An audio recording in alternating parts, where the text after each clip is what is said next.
سلوات جو ہے نا، میں نے شاید پہلے بھی عرض کیا تھا، یہ سلوات جو ہے واقعی حقیقت یہ جانے، میں بہت بڑے بڑے عرفاء اور بزرگوں سے میں نے یہ جملہ سنا ہے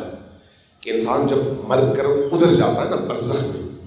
تو وہاں پر ایک صلوات کا اثر دیکھ کر اللہ کی بارگاہ میں روتا ہے، خدایا مجھے ایک دفعہ صلوات پڑھنے کی اجازت دے دے، ایک دفعہ۔ جواب آتا ہے نہیں، صلوات پڑھنے کی جگہ برزخ نہیں ہے، دنیا تھی، دنیا میں پڑھ کر آتے ہیں، یہاں پر دیکھنے کے بعد ایمان آیا،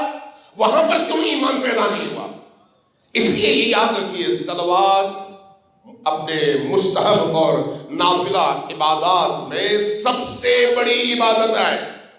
سب سے بڑی عبادت۔ اس لیے اللہ نے کہا ان اللہ و ملائکتہ یصلون علی النبی، اور لوگوں ذرا غور سے سنو، کان کھولو، آنکھیں کھولو، میں خدا ہوں اور میں اپنی اس مخلوق پر، جس کو میں اہل البیت کہتا ہوں، محمد و آل محمد کہتا ہوں، ان پر میں درود بھیجتا ہوں، تم بھی آؤ، فرشتے بھی بھیجتے ہیں، تم بھی آؤ۔ اس لیے کہ بہترین عمل یہ ہے تمہارے لیے تاکہ تم اوپر جا سکو۔